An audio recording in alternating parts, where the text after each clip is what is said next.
ME 206 के topic tyre construction के बारे में आज स्टडी करेंगे। लास्ट वीडियो में हमने डिस्कस किया था व्हील एंड रिम्स के बारे में।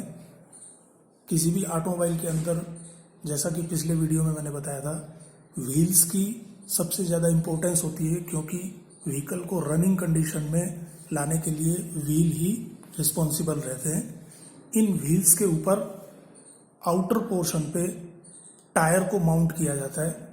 ये टायर कितने प्रकार के होते हैं और इनका कंस्ट्रक्शन या संरचना किस प्रकार से होती है, इसके बारे में हम इस वीडियो में डिस्कस करेंगे। अगर हम टायर के टाइप्स के बारे में समझना चाहें तो ये प्रमुख रूप से 3 प्रकार के होते हैं जिन्हें हम ऑटोमोबाइल में यूज करते हैं, जैसा कि मैंने सामने शो कर रखा है। फर्स्ट नंबर का है ट्यूब टायर। इसमें एक ट्यूबुलर पोर्शन होता है जिसे रिम के ऊपर माउंट किया जाता है और उस ट्यूब के ऊपर टायर को रिम के साथ ग्रिप कर दिया जाता है।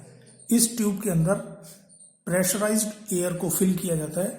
एक सर्टेन अमाउंट का प्रेशर एक पर्टिकुलर व्हीकल के लिए रखते हुए टायर को हम वर्किंग कंडीशन में लाते हैं।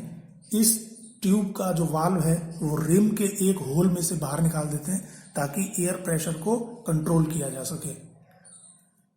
दूसरे टाइप का है ट्यूबलेस टायर, जिसके अंदर एयर को फिल करने के लिए सेपरेट ट्यूब का इस्तेमाल नहीं किया जाता, जबकि उसी टायर के अंदर ही कुछ ऐसे डिफरेंट पॉकेट्स बने रहते हैं जिसमें कि प्रेशर से हवा को फिल कर दिया जाता है और एक रिक्वायर अमाउंट का प्रेशर मेंटेन करते हुए एक पर्टिकुलर व्हीकल को रन कराया जाता है।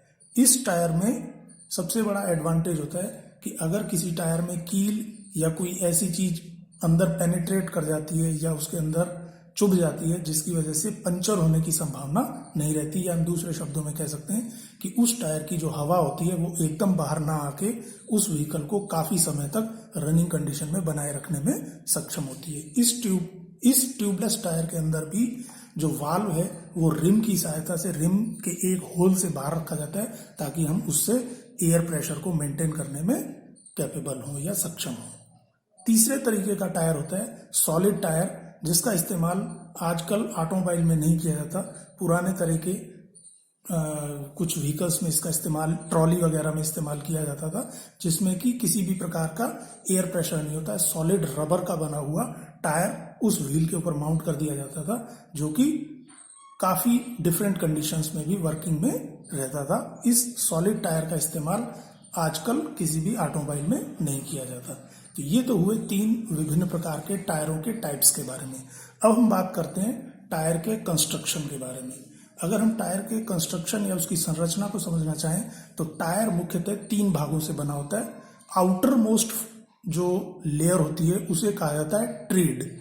इस टायर ट्रीड के अंदर फिगर में जैसे दिखा रखा है कि वो सतह जो कि सड़क के संपर्क में आती है उसे ट्रेड कहा जाता है। वल्कनाइज्ड रबर से बना हुआ ये मटेरियल से ट्रेड टायर की आउटर मोस्ट सरफेस पे होता है। इस ट्रेड के अलग अलग डिजाइन बनाए जाते हैं, जैसा कि फिगर में दिख रहा है। उसके अंदर ग्रूविंग की जाती है, उनके अंदर खांचे बनाए जाते हैं ताकि उसका सड़क के साथ ठीक तरीके से संपर्क बनाया जा सके। अगर हम ग्रूविंग को समझने की कोशिश करें तो जैसे ट्रैक्टर है वो किस रोड कंडीशन पे या मडी कंडीशन में या सॉफ्ट सॉइल कंडीशन में चलता है तो उसमें हम ग्रूविंग का साइज बड़ा कर देते हैं। कुछ लाइट व्हीकल जैसे स्कूटर मोपेड है वो नॉर्मली कम ग्रूविंग के साथ ट्रेड के डिजाइन के साथ टायर बनाए जाते हैं।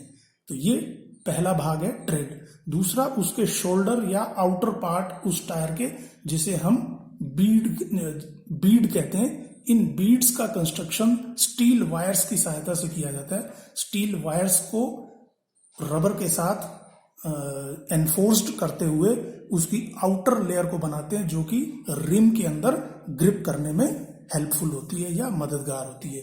तो इस बीड को स्टील वायर के साथ कनेक्ट करने के लिए जो तीसरा मटेरियल होता है वो होता है रेयॉन के थ्रेड्स या रेयॉन के धागे। इन रेयॉन के धागों के साथ हम उन स्टील वायर्स को ग्रिप करते हैं और इस ग्रिपिंग के साथ ही उस टायर की मजबूती बढ़ती है। तो यानी ये 3 भाग ट्रेड, बीड और प्लाई, इन 3 एलिमेंट्स की सहायता से हम टायर का कंस्ट्रक्शन करते हैं। अब इस टायर के कंस्ट्रक्शन के हिसाब से भी हम इनको दो भागों में बांट सकते हैं, जैसा कि मैंने सामने शो कर रखा है। पहला है cross ply tyre. Cross ply tyre का मतलब ये है कि इसमें जो रेयन के थ्रेड्स हैं वो डायगोनल डायरेक्शन में, अपोजिट डायगोनल डायरेक्शन में, यानी कि एक्स, जैसे आप मान सकते हो एक्स की एक आर्म 1 डिग्री 45 डिग्री पे टिल्टेड रहती है, दूसरी आर्म 45 डिग्री पे अपोजिट डायरेक्शन में टिल्टेड रहती है। इस तरीके से क्रॉस सेक्शन में अगर हम देखें तो वो अपोजिट डायगोनली डायरेक्शन में थ्रेड्स का कंस्ट्रक्शन करते हुए हम इस तरीके के क्रॉस प्लाई टायर का यूज करते हैं। ये क्रॉस प्लाई टायर का जो सबसे बड़ा एडवांटेज है वो ये है कि इनकी सड़क के साथ ग्रिपिंग या उसके साथ जो पकड़ है वो अच्छी रहती है और टायर की मजबूती भी ज्यादा रहती है। दूसरे तरीके का जो टायर रहता है उसे हम बोलते हैं रेडियल टायर।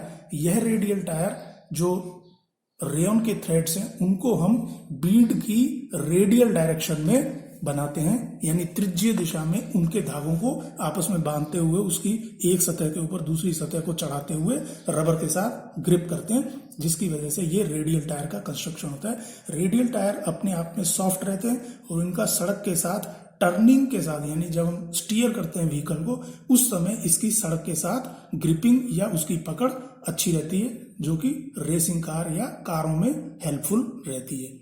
तो इस तरीके से क्रॉस प्लाई और रेडियल प्लाई दो तरीके के टायरों का हम कंस्ट्रक्शन और यूज कर सकते हैं किसी भी व्हीकल के अंदर।